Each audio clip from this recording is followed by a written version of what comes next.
하나님의 일하심 가운데 네 가지를 말씀드렸습니다. 창조의 사역, 구속의 사역, 양육의 사역, 심판의 사역. 그 구속의 사역 가운데 두 가지, 하나는 죽으심과 부활하심. 그 일에 우리 하나님이 역사하신 겁니다. 그 부활하심 가운데 지난 시간에는 예수의 부활하심에 대해서 말씀드렸고, 오늘은 그러면 예수님만 부활한다고 하면 오늘 우리들은 아무 의미 없습니다. 예수님 부활하신 게 우리와 무슨 상관이 있습니까? 그런데 하나님은 성경에 우리도 부활한다고 말씀합니다. 그런데 그 부활을 이야기하실 때 하나님은 부활 문제를 가지고 논하는 사람들 앞에서 우리 주님이 하신 말씀 가운데 나는 죽은 자의 하나님이 아니고 산 자의 하나님이라 말씀합니다. 하나님은 이 땅에서도 산 자의 하나님입니다. 이 땅에 살아있는 자 같으나 죽은 자들이 많습니다. 하나님이 보실 때는 죽어있는 사람들이 많습니다. 살아서 움직여요. 살아서 돌아다닙니다. 말도 합니다. 일도 합니다. 다 즐길 것도 즐길 줄도 압니다. 웃고도 삽니다. 그렇게 재미나게 살아도 하나님이 보실 때 죽은 자 같은 사람들이 있습니다. 그러나 우리가 이 땅에 사는 동안 죽은 자의 삶뿐만 아니라 하나님은 어떤 자에게 관심이 있느냐? 살아있는 자에게 관심이 있습니다. 시대가 어렵고 힘들고 고통스럽고 답답하고 안타까운 그런 현실 속에서도 다른 사람들이 다 죽은 것 같은 삶을 살아가고 있어도 살아있는 삶을 사는 사람들이 있습니다. 하나님 앞에 생명 있는 삶을 살아가는 사람들이 있습니다.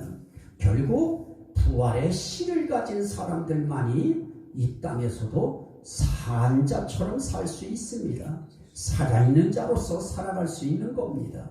하나님은 오늘 우리가 이 땅에 살면서 살아있는 자의 하나님, 산 자의 하나님이라고 말씀하실 때 부활의 씨가 있는 사람들이 결국은 살아있는 자들입니다.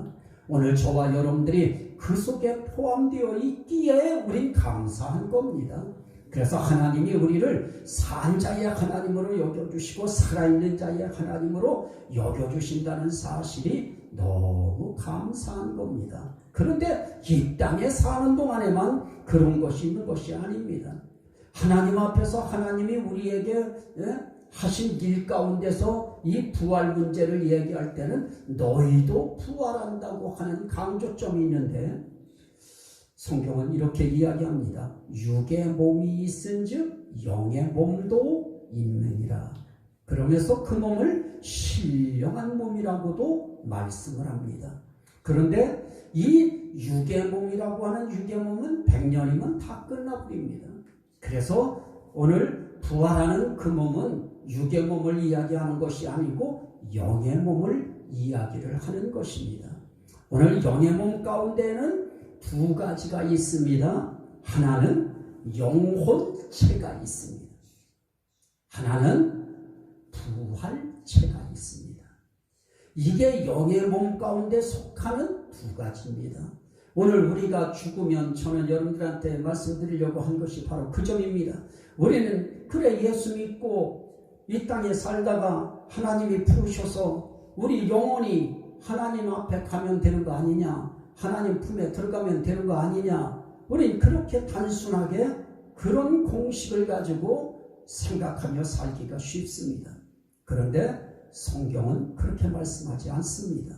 우리에게는 영혼이라고 하는 영혼체가 있지만은 영혼만 있는 것이 아니고 우리에게는 부활할 때에 부활되어지는 부활의 몸이 있다고 말씀을 하고 계신 것을 볼 수 있습니다. 그래서 우리는 이 하나님 앞에 예수 믿고 영혼이 하나님 앞에 들어가는 그거는 1차적 성공입니다. 그러나 그것이 우리에게 있어서 완전 승리는 아닙니다. 우리는 언제 우리의 승리, 우리의 성공이 어디 가서 결정나느냐? 부활할 때 어떤 부활을 하느냐에 따라서 우리 부활체가 어떤 부활체가 되느냐에 거기에서 판가름이 나는 겁니다. 세상 사람들, 안 믿는 사람들, 불교 이런 계통의 이런 사람들은 윤회설을 이야기하면서 죽으면 짐승으로 기쁘다. 다 짐승이에요. 사람으로 태어나는 경우가 없어요. 그들은 교리상으로 짐승으로 태어나요. 그런데 짐승 가운데서도 좋은 거로 태어나고 싶어 하는 것이 그들입니다. 그래서 그들은 그 일을 위하여 평생을 사는 겁니다. 그런데 우리는 우리의 최후의 목적은 죽은 것으로 우린 끝나지 않습니다. 우리의 영혼이 다른 무엇으로 태어나지도 않습니다. 다시 환생하는 것도 아닙니다. 우리는 어떤 것이 되어지느냐? 영혼체가 하나님 앞에 가 있다가 우리 하나님이 예수 그리스도와 함께 이 땅에 다시 재림하실 때, 강림하실 때, 그때 다시 오는 것입니다. 그래서 다시 부활체로 다시 한번 변화되어지는 겁니다. 그래서 우린 그 부활을 우리가 소망하면서 살고 있는 것입니다. 자, 그래서 이 영혼체에 대해서 성경은 이렇게 이야기합니다. 골로새서 3장 1절로 4절에 보니까 이건 참 중요합니다. 우리에게 있어서 골로새서 3장 1절로 4절에 있는 말씀에 보면은 거기에서 우리에게 이야기하고 있는 것이 우리가 앞으로 죽게 되어지면 어떻게 되어질 것인가에 대해서 우리에게 아주 자세하게 말씀을 하고 있습니다. 그러므로 너희가 그리스도와 함께 다시 살리심을 받았으면 위의 것을 찾으라. 거기는 그리스도께서 하나님 우편에 앉아 계시느니라. 위의 것을 생각하고 땅의 것을 생각하지 말라. 이는 너희가 죽었고, 자, 죽은 것으로 끝나지 않습니다. 너희 생명이 그리스도와 함께 하나님 안에 감추어졌습니다. 죽은 다음에는 우리 영혼이라고 하는 영혼의 생명이 누구 안에 감추어져 있느냐? 하나님 안에. 누구와 함께 감추어져 있느냐? 그리스도 예수와 함께 우리의 그 생명이 감추어져 있는 겁니다. 그러다가 4절 말씀에 보면 우리 생명이신 그리스도께서 나타나실 때에 너희도 그와 함께 영광 중에 나타나리라 그러십니다. 그리스도께서 나타나실 때 너희도 영광 중에 그와 함께 나타날 것이다. 그 영혼의 생명을 가지고 나타날 것이다. 무엇을 위해서 나타납니까? 다시 한번 부활체로 바뀌기 위하여, 다시 한번 부활체로 변하기 위하여 나타날 것이다 말씀합니다. 또 데살로니가전서 4장 24절 말씀에 보면 우리에게 아주 참 감사한 그런 부분들이 나타나고 있는데요. 14절 데살로니가전서 4장 14절 말씀에 보면 우리가 예수께서 죽으셨다가 다시 살아나심을 믿을진대 이와 같이 예수 안에서 자는 자들도 하나님이 그와 함께 데리고 오시리라 그러십니다. 예수님이 죽으셨다가 다시 살아나심을 우리는 믿고 사는 사람들입니다. 그런데 그런 사람들은 어떠냐? 예수 안에서 자는 자들이 누굽니까? 예수 믿고 죽은 사람들입니다. 예수 믿고 죽은 사람들의 영혼의 생명이 하나님 안에 감추어져 있는데, 그런데 그들이 하나님이 오실 때 그들도 그와 함께 데리고 오시리라 그럽니다. 이렇게 성경은 계속 우리도 하나님 안에 감추어 있다가 하나님이 이 땅에 예수와 함께 오실 때 우리도 데리고 오신다고 말씀하시는 겁니다. 또 요한일서 5장에 있는 말씀을 보면 5장 11절 말씀에 요한일서 5장 11절 말씀을 보면 또 증거는 이것이니 하나님이 우리에게 영생을 주신 것과 이 생명이 그의 아들 안에 있는 것이니 그럽니다. 그리고 아들이 있는 자에게는 생명이 있고 하나님의 아들이 없는 자에게는 생명이 없느니라 라고 말씀합니다. 자, 이 생명이라고 하는 것이 중요합니다. 이 생명이 어떤 생명이냐? 하나님 나라에 우리가 죽어서 하나님 나라에 가서 하나님 속에 감추어질 생명인 것입니다. 이 생명을 가지고, 이 영혼의 생명을 가지고 하나님과 함께, 그리스도와 함께 영광 중에 이 땅에 재림을 할 때, 그때 우리는 부활되어질 겁니다. 그런데 그 부활되어질 그 생명이 누구에게 주어지느냐? 오늘 아까 우리가 읽은 말씀 가운데 생명이신 그리스도라고 하는 말씀을 했는데, 예수에게 생명이 있다고 말씀했는데, 그 생명에 대해서 아주 오늘 주신 말씀이 굉장히 중요합니다. 다시 한번 봅니다.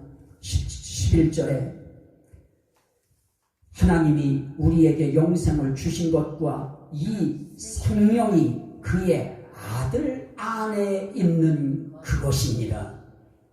하나님이 우리에게 주시는 영생이라고 하는 영원한 생명, 이 생명이 누구에게 있느냐? 예수 안에 있다. 아들 안에 있다. 우리에게 주시는 그 영원한 생명이 누구에게 있다고요? 아들이신 예수 안에 있다.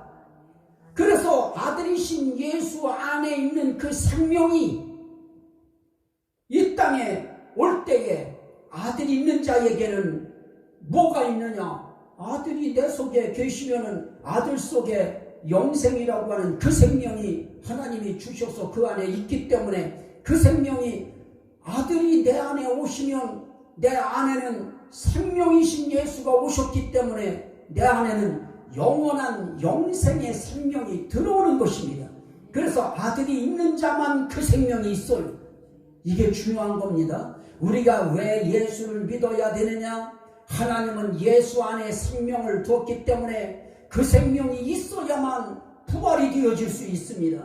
그 부활도 순서가 있는데요. 그건 이제 좀 이따 말씀드리겠습니다만은, 이 생명이 있는 사람들이 부활을 할 수가 있는데, 아들이 있는, 예수가 있는 사람들에게는 생명이 있고 아들이 없는 자에게는 그 생명이 없느니라라고 말씀합니다. 그러면 오늘 우리가 살아가면서 우리의 인생길에 이 생명이 반드시 있어야 됩니다.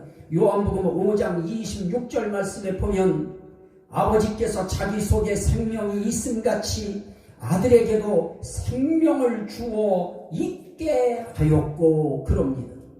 하나님에게 있는 그 생명을 예수님에게 주셔서 그 생명이 있게 하시는 것입니다. 그 생명이 있는 예수가 우리 속에 들어오셔야, 그래야 우리도 생명이 있는 것입니다. 그래서 예수 없는 생명은 없습니다. 그래서 예수님은 그렇게 말씀합니다. 내가 길이요 진리요 생명이다.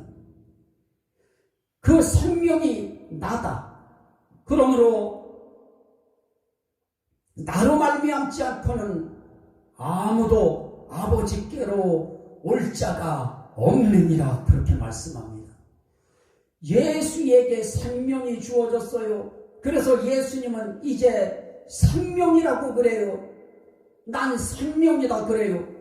그러면 자기를 이야기할 때 생명이다 그로 끝나지 않아요. 생명의 떡이라고 그래요. 그 떡이 뭐냐? 내 살이다, 내 몸이다 그래요. 그래서 그 생명의 살을 먹으려고 하면 어떻게 해야 되느냐? 그 예수의 말씀을 우리가 먹어야 되는 거예요.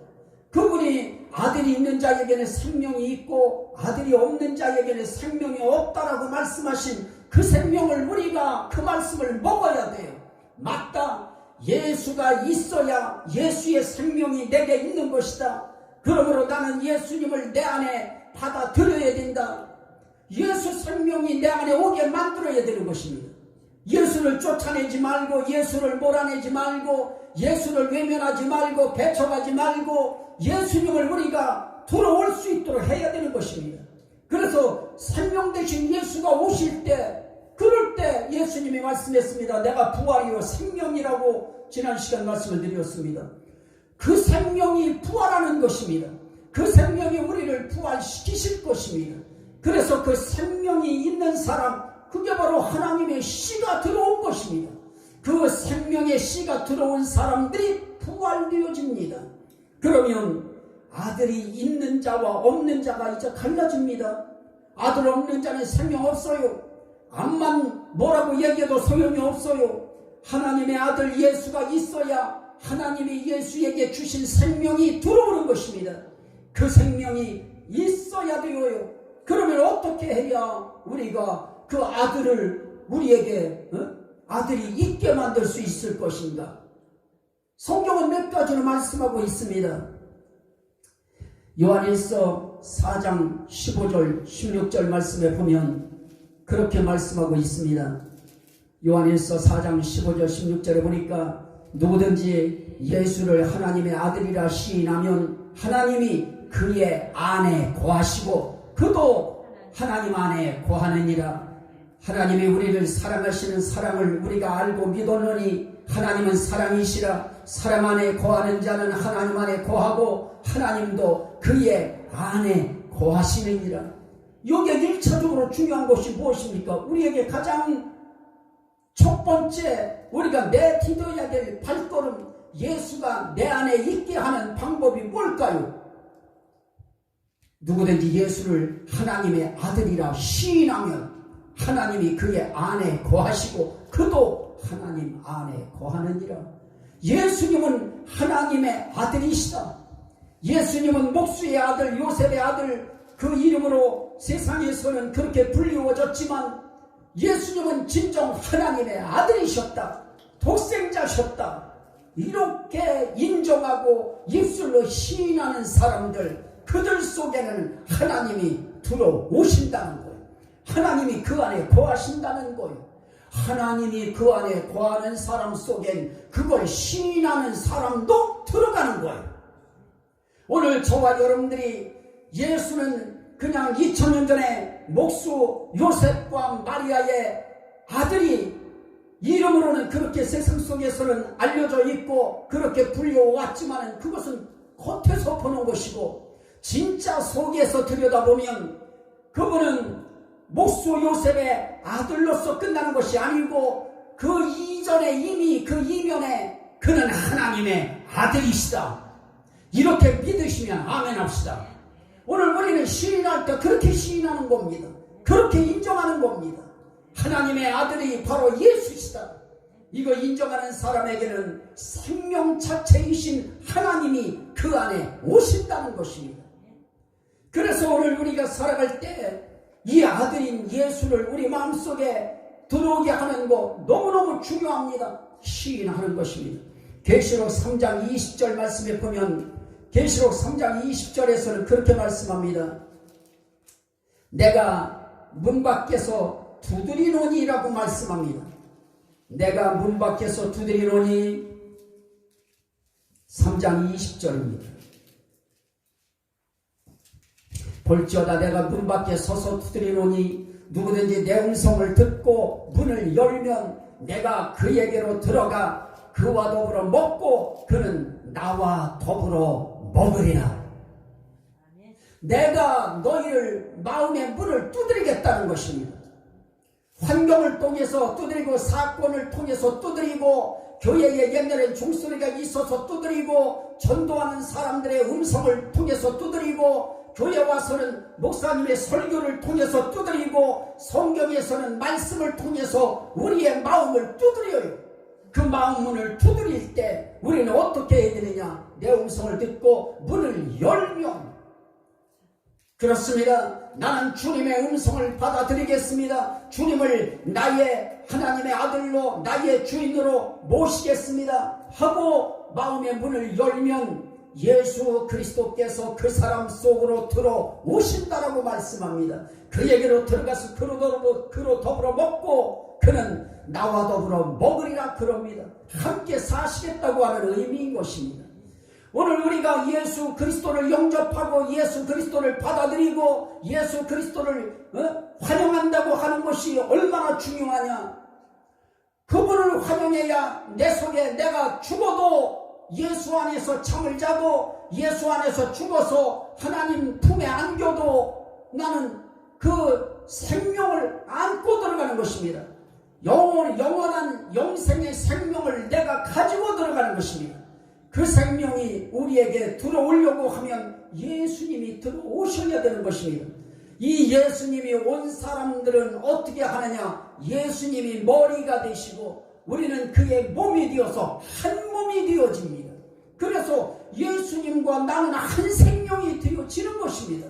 그래서 우리는 예수님과 떨어져 있는 생명이 아닙니다. 예수와 한 생명입니다. 그래서 예수님도 나는 너희와 한 형제라 부르심을 받는 것을 나는 부끄러워 여기지 않는다고 말씀합니다. 왜냐? 우리는 하나에서 났기 때문이라고 말씀하시는 것입니다. 그래서 오늘 우리들이 예수님을 영접해서 예수님이 내 안에 생명으로 들어오시면 그 생명이 바로 누구 생명이냐? 내 생명인 것입니다. 내 영생의 생명이 되어지는 것입니다. 그 생명을 가지고 하나님 품으로 들어가서 하나님 안에 그 생명이 손상되지 않도록 보호되어지는 것입니다.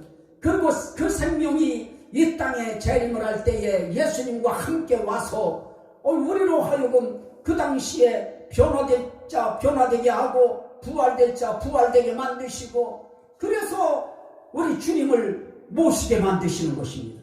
그래서 우리 예수 그리스도가 너무너무 필요한데 예수 영접하면 돼요. 예수님의 음성 듣고 마음 열면 돼요. 우리는 시간 설교를 통해서 여러분들의 마음을 두드려주고 여러분들의 마음을 열려고 설교를 통해서도 계속 여러분들의 마음을 두드려 드리잖아요. 그럴 때 목회자가 설교할 때 여러분들이 아멘으로 반응하는 것도 그것도 바로 시인하고 인정하고 마음을 여는 것입니다. 그래서 내가 마음 열었다고 하는 표현 자체가 뭡니까? 하나님 말씀 앞에서 내게 입에서 입을 열어 아멘하는 것이 나는 마음을 열었다고 하는 외적인 증거인 것입니다. 그래서 하나님 앞에서 우리가 말씀 앞에 어떨 때는 우리는 사람들이 없어서 아멘하는 것도 굉장히 쑥스러워요. 많지가 않아가지고. 그러나 아멘을 하는 심령이 내게서 이제 습관이 되고 이게 되어져서 하나님 앞에서 당당하게 아멘하는 것입니다.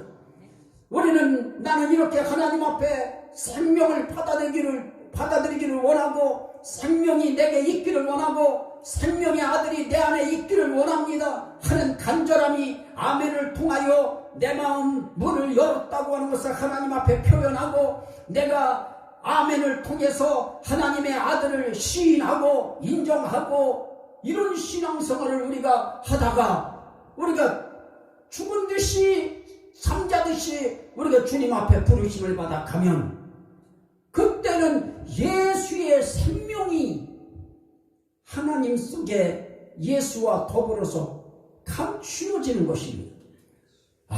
이건 중요한 것입니다. 그런데 그 생명을 누구에게 주었느냐? 우리에게 영생을 주시는데 그 영원한 생명을 누구에게 주시느냐? 예수 안에 주셨다. 그 생명을 예수 안에 넣어놨다. 그러면 사람들이 이야기합니다. 내 살을 먹어라. 나는 생명의 떡이다라고 예수님이 말씀하실 때 세상 많은 사람들은 그럽니다. 어떻게 그 떡 하나를 많은 사람들이 세상 사람들이 나눠서 떼먹을 수 있느냐고 부족하지 않냐고. 그렇지 않습니다. 우리는 한 떡에 그렇게 함으로 참여하는 것입니다.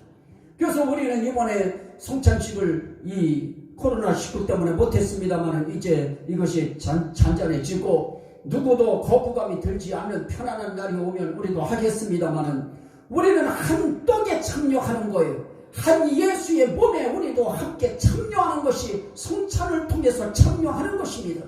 그런데 그것보다 더 빠른 것은 무엇입니까? 하나님의 아들로 내 입술로 인정하고 시인하고 그분을 내가 받아들이겠다고 내 마음의 문을 여는 것을 아멘으로 우리가 하나님 앞에 화답할 때 우리는 아멘을 통해서도 우리는 그 한 몸에 참여하는 것이고 그 생명에 참여하는 것입니다.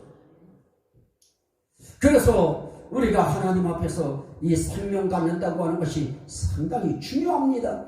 요한복음 14장에서는 그렇게 말씀합니다. 요한복음 14장 26절 말씀에 보면 정말 너무너무 감사하고 요한복음 14장 23절에 보면 사람이 나를 사랑하면 내 말을 지키리니 내 아버지께서 그를 사랑하실 것이요 우리가 그에게로 가서 거처를 그와 함께 하리라 라고 말씀합니다. 정말 하나님이 우리에게 이렇게 귀한 은혜를 우리에게 약속을 해 주신 것입니다. 다시 한번 봅니다. 예수께서 대답하여 이르시되 사람이 나를 사랑하면 내 말을 지키리니 내 아버지께서 그를 사랑하실 것이요 우리가 그에게 가서 거처를 그와 함께 하리라. 주님의 말씀, 하나님의 말씀을 지키는 사람이 바로 하나님 사랑하는 사람입니다. 예수의 말씀을 지키는 사람이 바로 예수 사랑하는 사람들입니다. 오늘 이렇게 우리는 예수님의 말씀을 지키고 예수님 앞에 나온 거 예수 사랑하는 것입니다. 하나님 사랑하는 것입니다. 이런 사람들에게는 어떻게 하느냐? 나도 그를 사랑하여 그에게 나를 나타내리라 21절에 말씀하면서 23절에서는 우리가 그에게 가서 거처를 그와 함께 하리라 그러십니다. 이때 우리가 구원받을 영원한 생명, 그 생명의 하나님이 들어오시는 것입니다. 생명이 주어지신 예수가 우리 속에 들어오셔서 우리를 거처로 삼고 성전으로 삼고 집으로 삼고 계시는 것입니다. 그래서 우리가 입술로도 시인하고 아멘으로도 우리가 마음문을 열지만은 우리가 말씀대로 하나하나 순종하면서 살아가는 것입니다. 그렇게 살아갈 때 하나님이 우리에게 들어오시겠다는 겁니다. 그래야 아들이 있는 것이 되어집니다. 하나님이 있는 사람이 되어집니다. 아들이 있는 사람, 하나님이 있는 사람에겐 생명이 있지만 하나님이 없는 사람, 아들이 없는 사람은 생명 없다고 했습니다. 우리 생명 없는 사람이 되면 불쌍한 자가 되고 맙니다. 부활할 때 우리 인생은 망합니다. 그러나 우리에게 이 생명이 있는 사람들은 부활할 때에 정말 부활하고 변화하는 역사에 우리가 참여할 수 있는 것입니다. 요한복음 15장 말씀도 우리에게 아주 중요합니다.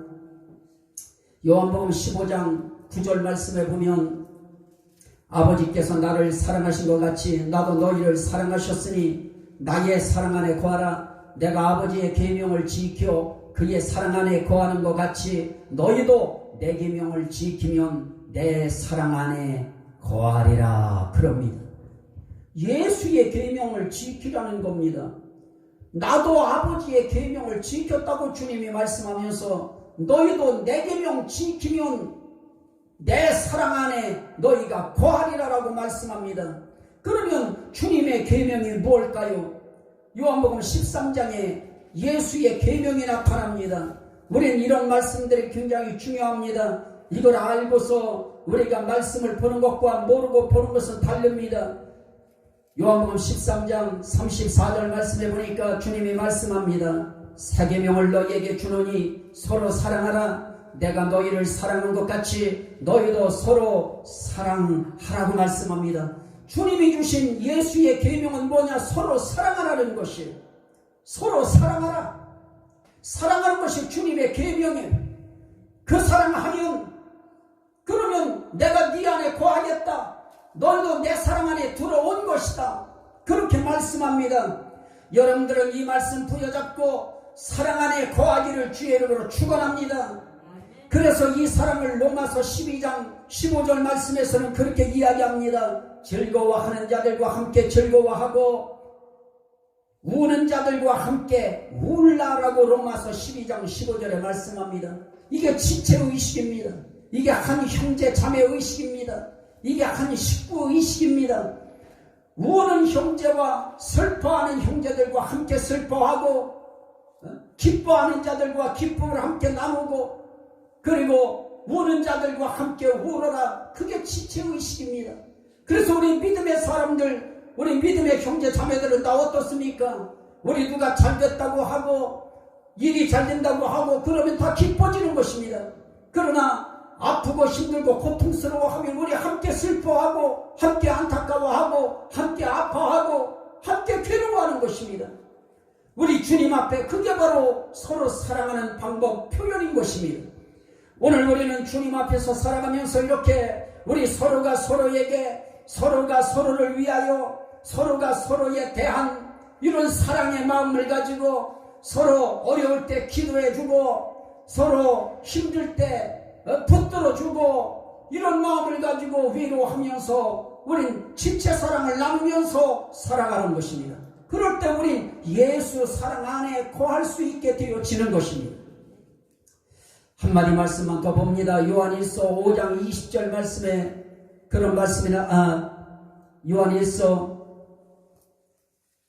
5장 20절 말씀에 또 아는 것은 하나님 아들이 이르러 우리에게 지각을 주사 우리로 참된 자를 알게 하신 것과 또한 우리가 참된 자 곧 그의 아들 예수 그리스도 안에 있는 것이니라. 그럽니다.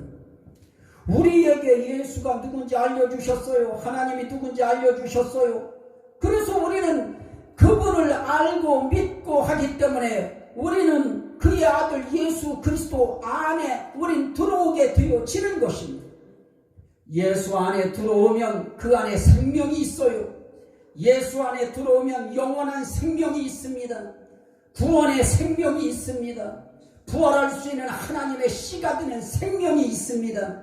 그러나 예수 안에서 우리가 떠나가 버리면 우리의 삶의 길에 그 생명은 아무 상관이 없는 것이 되어집니다. 그래서 주님은 말씀합니다. 내 안에 거하라. 나를 떠나서는 너희가 아무것도 열매 맺지 못하리라라고 말씀합니다. 우리의 열매 맺는 것 가운데 가장 큰 열매가 뭐겠습니까? 이 땅에서 성공도 열매 중에 하나이겠지요. 이 땅에서 행복한 것도 열매 중에 하나일 것입니다. 그러나 가장 귀한 열매는 부활의 열매입니다. 이 부활이 우리에게 이루어질 수 있도록 예수 안에 거하면 그러면 열매를 많이 맺지만 예수를 떠나서는 아무 열매도 맺지 못한다라고 말씀합니다. 이 땅에서 하나님 나라에서 재림할 때에 일어날 모든 것에 대한 열매 없습니다. 그것은 그래서 우리 예수 안에 들어가야 되고 그건 다른 말로 말하면 예수가 우리 안에 있게 만드는 것입니다. 그 방법을 지금 말씀드렸습니다. 그건 예수를 하나님의 아들로 시인하는 것입니다. 그거는 예수의 음성을 듣고 우리의 마음을 여는 것입니다. 그 음성은 하나님 말씀으로 우리에게 들려올 것입니다. 그리고 우리는 그분의 말씀을 그분의 계명으로 알고 우리는 그 말씀을 지키는 것입니다. 지킬 때 어디까지 지키시는가? 사랑하는 단계까지 지키는 것입니다. 그럴 때 우린 예수 사랑 안에 거하고 그 사랑이 우리 안에 거하고 우리에겐 그분의 영원한 생명이 들어오시는 것입니다. 그 생명이 하나님 안에 감추어 있다가 이 땅에 재림하실 때 그 생명 함께 데리고 오셔서 이 땅에서 다시 한번 부활시키시는 일을 하실 겁니다. 이때 영광스러운 부활체로 다 거듭나시기를 주의 이름으로 간절히 축원합니다. 아멘. 우리 주여 성창하고 한번 기도합니다. 주여